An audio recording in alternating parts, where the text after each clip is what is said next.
Hello everyone, তোমরা সকালে কেমন আছো? আশা করছি তোমরা সকালে খুব ভালো আছো আর সুস্থ আছো। আমার নতুন আরও একটা ব্লগে তোমাদের সকলকে জানাই অনেক স্বাগত। আজ মঙ্গলবার, বাজে এখন সকাল 6:30। ঘুম থেকে উঠেই সর্বপ্রথম রান্নাঘরে গেলাম। রান্নাঘরে গিয়ে দেখি রান্নাঘরে যে কি অবস্থা, মানে গতকালকে যে সমস্ত কিছু রান্না করা হয়েছিল অন্নপ্রাশনের জন্য, সব কিছু আমাদের রান্নাঘরটায় ছিল। তো তাই আর কি রান্নাঘরটা এখন পর্যন্ত পড়ে আছে চারিদিকে আর কি, মানে ছড়িয়ে ছিটিয়ে, তারপর চারিদিকে মানে অবস্থা খুবই খারাপ। তো রান্নাঘরে কিছু আর করলাম না, এই যে বড় করে কাজে হাত দিলাম। আজ বিপদনাশিনী পুজো, বিপদনাশিনী বা বিপদতারিণী যে যা মানে যেভাবে বলে আর কি, তো আমরা আর কি বিপদনাশিনী বলি। তো পুজো দেবো ঘরে, কাজকর্ম অনেক কিছুই পড়ে আছে। প্রথমে এই যে বড় ঘরটা ঠিক করে নিচ্ছি, বাসি বিছানার আর কি তুলে নিচ্ছি, তারপর রান্নাঘরের দিকে যাব। মা দিকে স্নান করে চলে গেল পাশের বাড়ি কাকিদের ঘরে। কাকিদের ঘরেও আজকে পুজো, বিপদনাশিনী পুজো আর হচ্ছে মা শীতলা মায়ের পুজো। তো কাকি একা একা, তো মাকে বললো একটুখানি আর কি হেল্প করে দিতে। মা ওদিকটায় চলে গেল, আমি এদিকে দেখো একা একাই কাজকর্মগুলো করে নিচ্ছি। শরীর খারাপ থাকলে কিছুই ভালো লাগে না গো, সব কিছু যেন খারাপ লাগে। যাই হোক, অফ ক্যামেরায় রান্নাঘরে সমস্ত কাজকর্ম করে নিয়েছি আর ঠাকুর ঘরে চলে আসলাম। স্নান টান করে ঠাকুর ঘর লেপে মুছে বাসন টাসন ধুয়ে সমস্ত কিছুই পরিষ্কার করে নিয়েছি। জানো কি হয়েছে, আমার হাতে পায়ে তো একদমই জোর পাচ্ছি না, আর শুধু ঘুম পাচ্ছে। মানে বসলে ঘুম পাচ্ছে আর বিছানায় শুয়ে মানে একটুখানি শুইলে আর কি ঘুমিয়ে যায়, এমনটা লাগছে আর কি। জানি না গো আবার কি শুরু হয়ে গেছে। আমি এমনি যে রোগ ব্যাধি খুব ভয় করি, তো এই যে এক প্রকারে বলতে পারো আজকে মানে খুব খারাপ শরীর নিয়ে আর কি ঠাকুর সেবা দিচ্ছি, বলতে পারো আজকে মানে অনিচ্ছায় দিচ্ছি আর কি। মাও ঘরে নেই, মাও তো পাশের বাড়িতে, তো একা একাই সমস্ত কিছু করছি। 13 রকমের ফল ধুয়ে টুয়ে রেডি করে নিয়েছি, এখন এই যে নিত্য পুজো দিয়ে দিচ্ছি। ক্যামেরাটা যে সব কিছু বন্দি করবো একদমই ইচ্ছে করছে না, তার জন্য আমি এই যে কয়েকদিন ভিডিও দিতে পারিনি। তাই আমার চ্যানেলটার অবস্থা খুবই খারাপ হয়ে গেছে। কি করবো বলো, শরীর ভালো থাকলে সব কিছুই ভালো লাগে। যাই হোক, এই যে দেখো ঘর রেডি করে নিয়েছি, একটা 16 আনা দিয়ে দিলাম সিঁদুরের ফোঁটা দিয়ে। এদিকে দেখো এই যে দুর্বা দিয়ে দিচ্ছি। অনেকে অনেক রকমভাবে দেয়, তো আমি যেভাবে দেই আর কি, আমি প্রত্যেক মঙ্গলবারে তো মা বিপদনাশিনীর ঘট বসে, আমি যেভাবে দেই আর কি সেভাবে দিচ্ছি। পূজার তো অনেক নিয়ম নীতি অনেক বিধি থাকে, তো আমি অত কিছু জানি না। তো দেখো পান নেই, তাই এই যে কলাতে সিঁদুরে ফোঁটা দিয়ে কলা দিয়ে দিলাম। আর হচ্ছে 13টা ফল, 13টা ফল তো আছেই, 13টা ফুল এই যে ঘটের উপর দিয়ে দিলাম। জানো একদিকে খুশি লাগছে 13 রকম ফুল পেয়েছি। তো এদিকে দেখো 13 রকম ফুল দিয়ে এই যে ঘট রেডি করে নিয়েছি। পান শুধু পাইনি গো, পান বাজার থেকে যে এনেছিলাম না, জানো আমাকে ঠকিয়ে দিয়েছে। মানে এক গুছি পানের দাম হচ্ছে 10 টাকা, 16টা পানের মধ্যে কয়েকটা পান আর কি মানে খারাপ পান দিয়ে দিয়েছে। তো 13টা পান সুপারি দিলাম, তারপরে আর পানই থাকলো না, মানে নষ্ট পান আর কি, খারাপ পান। তো দেখো ওইদিকে সব কিছু রেডি করে নিয়েছি, ধূপ দ্বীপ জ্বালিয়ে নিলাম। 13 রকম পান সুপারি, 13 রকম ফল, 13 রকম ফুল দিয়ে এই যে দেখো পুজোটা দিয়ে দিলাম। এখন জোকার দিয়ে আর কি ঘরটা বসাবো, তারপর পাঁচালিটা পরে নেব।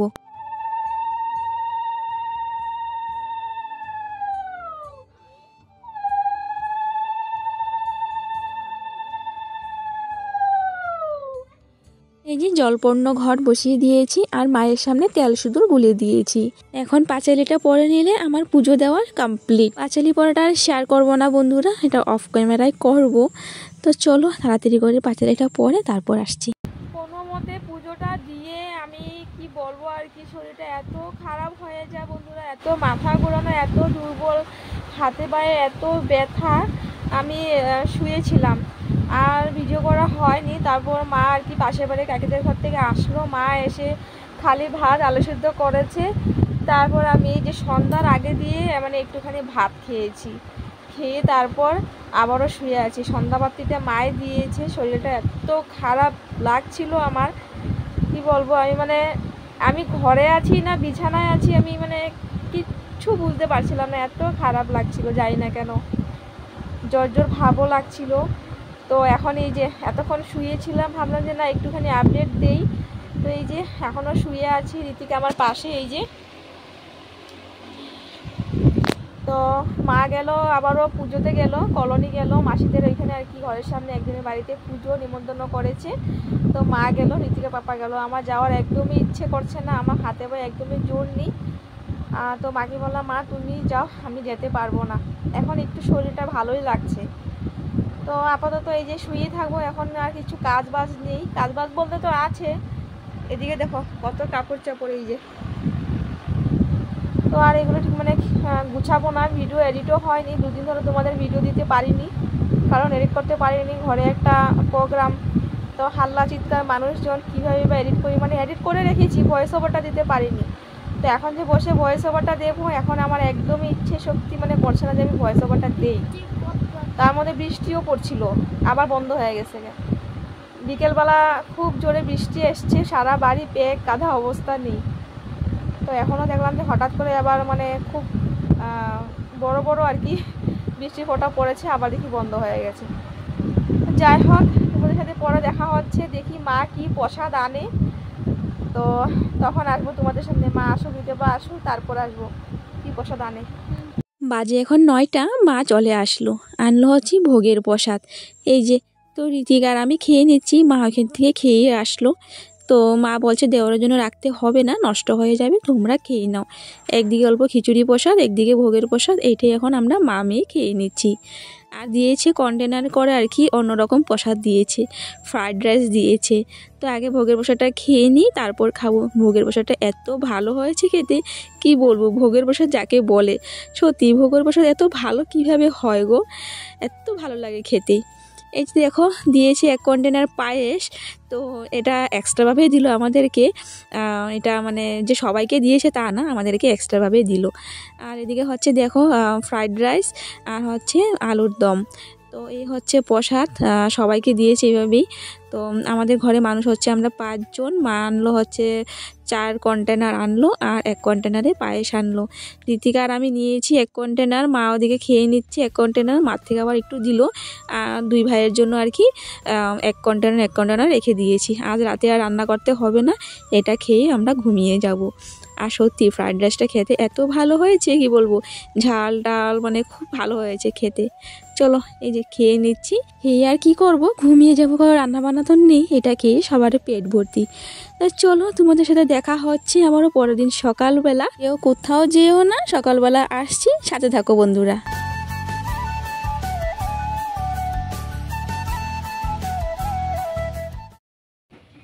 আনতেছ তো বাপা, ওষুধ আনবো তো,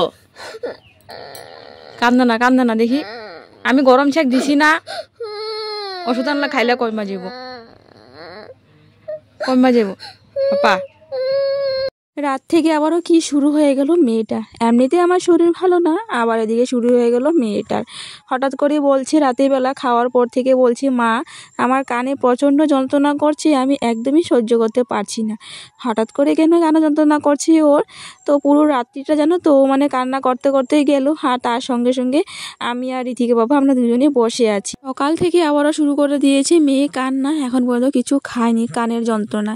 তো ওর বাবা গেল ফার্মেসিতে ওষুধ আনার জন্য, কারণ এখন তো মানে হসপিটাল নিয়ে যাব, অনেকক্ষণ দাঁড়াতে হবে লাইনে, তারপর ডাক্তার দেখবে, তারপর মেডিসিন দেবে, ততক্ষণ মেয়ে আর সহ্য করতে পারবে না।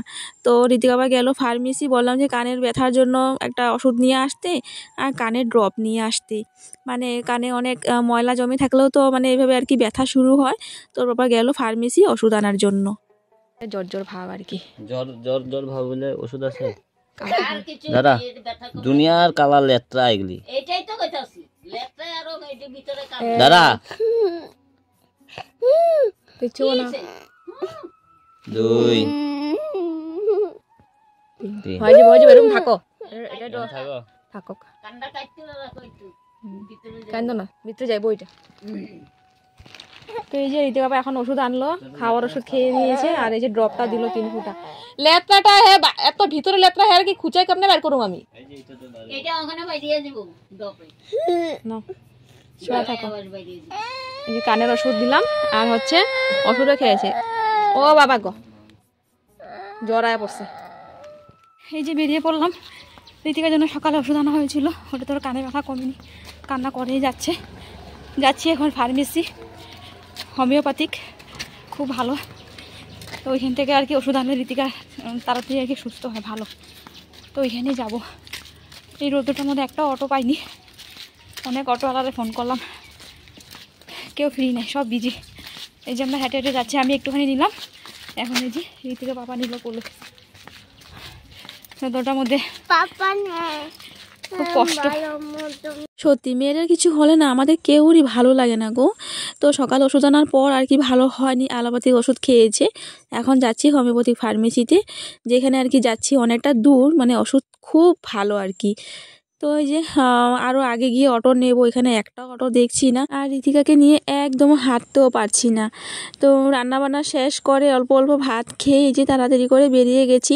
2টায় যাব ডাক্তারের কাছে, ডাক্তারটা আর কি 2টায় বা 2:30টায় আসে, আবারও একবারে সন্ধ্যাবেলা 7টায় আসে, বেশি সময় বয় না, প্রায় মানে 1 ঘন্টা আর কি বসে। তো এই যে অটো উঠে পড়লাম, যাচ্ছি এখন। আর দেখো বৃষ্টিতে রাস্তাঘাটের কি অবস্থা, একদম জল জমে গেছে এই দিকটায়।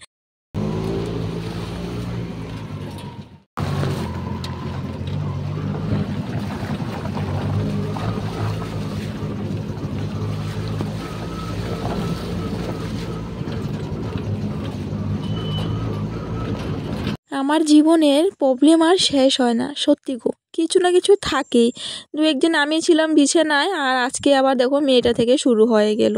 জানি না আর কত স্ট্রাগল করব বন্ধুরা। আর মেয়েটাকে নিয়ে কোনো জায়গায় হেঁটে যেতেও পারি না, কারণ এখন দিন দিন বড় হচ্ছে, মানে অটো দিয়ে যেতে হয়। আর সত্যি কথা বলতে আমাদের না খাজনা থেকে বাজনা বেশি, মানে মেডিসিন থেকে আর কি আমাদের অটো ভাড়াটা বেশি চলে যায়। যাই হোক এসে চলে আসলাম ফার্মেসিতে, ফার্মেসিটা বন্ধ দেখো, হোমিও নিকেতন। আর যেন আসার সময় অটো ভাড়া 100 টাকা নিয়ে নিয়েছে। তো এই তো মানে খাজনা থেকে বাজনা বেশি আমাদের। তো বসে আছি ফার্মেসিটার পাশে আর কি একটা টেলার দোকানে বসে আছি, কারণ এদিকটা ছায়া আছে আর ফার্মেসির সামনে কত রৌদ্র দেখতে পারছো। তো তাই আর কি এখানে বসলাম না, ডাক্তারবাবু যখন আসবে তখন ফার্মেসিতে ঢুকবো। আর আপাতত এখনও কেউ আসেনি, যেহেতু আমরাই প্রথম থাকবো। চলে আসলাম ঘরে বন্ধুরা। ঋতিকাকে যে এই মেডিসিনটা দিল, এইটা আর হচ্ছে এটা 4-5টা করিয়ে 3 বেলা, আর 4-5টা করিয়ে 4 বেলা। এটার দাম নিয়েছে 100 টাকা, আর এটার দাম কত ঠিক জানি না। আর এই যে ঋতিকার জন্য আনলাম একটা ভিটামিন ফাইল। তো এই যে ঋতিকা আসার পর ওষুধ খাইয়ে দিলাম, ও ওষুধ খেয়ে ও ঠাম্মার সাথে চলে গেল টিভি দেখতে, হয়তো একটু আরাম পেয়েছে, টিভি দেখতে গেল। তো ফার্মেসি যাওয়ার আগে অল্প কটা ভাত খেয়েছি, কারণ ঋতিকাকে হেঁটে গেছিলাম, তো ও পেট ভরে ভাত খেয়ে হাঁটতে পারবো না। তো এখন খিদে পেয়ে গেলো, আসার সময় আম আনলাম, ভাবলাম যে না একটু আম দিয়ে ভাত খাই এখন। তো ভাত খাবো এখন অল্প। 2 কিলো আম আনলাম, তুই ঘরে নেওয়া হলো না, এই ঘরটায় ছিল, এখন আম দিয়ে ভাত খাবো। আজকে কি রান্না করা হয়েছে সেটা তো তোমাদের দেখানোই হলো না। আজকে রান্না করা হয়েছে এদিকে নারিকেল বাটা, এদিকে হচ্ছে বরবটি আলু ভাজা, আর হচ্ছে ডাল, আর কিছুই রান্না করা হয়নি। তো দেখো ওদিকে ভাত নিয়ে নিলাম, সঙ্গে এই যে আম কেটেও নিয়ে নিয়েছি। প্রথমে এই যে ভাজা দিয়ে আর হচ্ছে নারিকেল বাটা দিয়ে ভাত খেয়ে তারপর আম দিয়ে চিনি দিয়ে ভাত খাবো। তো ঋতিকা মানে অনেক আগে ভাত খেয়েছিল, ওকেও ভাত দিয়ে দিয়েছি। দুপুর আর কি ভাত খেয়ে নিয়ে যে কানে ব্যথার জন্য অনেক আগে ভাত খেয়েছিল, এই যে এখন ও আম দিয়ে ভাত খেয়ে নিচ্ছে। চলে আসলাম আবারও পরের দিন সকালবেলা বন্ধুরা। যাচ্ছি এখন পিসির বাড়ি, বোকাজান যাচ্ছি। তো সকাল বাজে এখন 7টা না 6:30 বাজে, 7টায় ট্রেন। ঘর থেকে বেরিয়ে পড়লাম, এদিকে ওদিকে দেখছি অটো আর দেখছি না, অটো নেই জানো তো সময় মতো। তো আর কি আর করা যাবে, হেঁটে হেঁটে মানে দৌড়ে আসলাম, কারণ 7:15-তে আর কি ট্রেন ছেড়ে দেবে। তো ওই ট্রেনটা এখান থেকেই স্টার্ট হয়। তো এসে দেখি যে দেখো ট্রেন আছে, ছাড়েনি, খুব দৌড়ে আসলাম আমরা 2জন। পুরো ট্রেনটাই খালি, এখান থেকে স্টার্ট হয়। তো আস্তে আস্তে গিয়ে আর কি ট্রেনে মানুষজন উঠে। তো এই যে আমরা 2জনে আর কি, 2জনে জানালার পাশে আর কি 2 দিকে আর কি বসার জন্য সিট দেখে নিয়েছি যার যার পছন্দের মতো। তো এই যে দেখো ট্রেনটা ছাড়লো, আমরা উঠলাম, তার মানে বেশি না 3-4 মিনিট পরে আর কি ট্রেন ছাড়লো। তোমরা হয়তো ভাবছো যে কয়েকদিন পর কেন বা পিসির বাড়ি যাই, তার একটা কারণই আছে বন্ধুরা। তো বলছি তোমাদের, আজ সবটাই বলবো তোমাদের। তো পিসির বাড়ির সামনে একটা অ্যাস্ট্রোলজার আছে, খুব ভালো। প্রথমে পিসির বাড়ি গিয়ে জানা হয়, তারপর যাই এখানে। আর এই যে তারপর আগে একবার গেছিলাম, তো গিয়ে তখন আর কি ঋতিকা বাবা 3 কোটি মানে কুষ্টি আর কি নিয়ে গেছিলাম। তো মানে বলেছি ওর মানে কুষ্টিতে অনেক কিছু আর কি খারাপ আছে, তার জন্য আর কি পাথর নিতে বললো। আর এসব কথা শুনলে না মনটা যদি কেমন যদি করে গো, মনটা মানে ভালো থাকে না আর কি, এসব আর কি আপদ বিপদ এসবের কথা শুনলে। তো তাই যাচ্ছি, ওর জন্য একটা পাথর দেবে বলছে ও পাথরটা এনে তারপর ওর জন্য আংটি বানাবো আর কি। তো আজকে আর পিসির বাড়িতে থাকবো না, যখনই যাই পিসির বাড়িতে থাকি, ভাত খাই। তো আজকে একবারে গিয়ে হোটেলে খেয়ে তারপর ডাইরেক্ট ওইখানে চলে যাব। এখন এই ট্রেনের নিচে দিয়ে যাইতে লাগবো। বোকাচার নেমে পড়লাম, বাজারে আসলাম, এই যে এখন পেট ভরে খেয়ে নেব, পরোটা নিয়ে নিলাম, দুজনে খেয়ে নিব, খেয়ে তারপর অটো ধরে চলে যাব অ্যাস্ট্রোলজারের বাড়ি।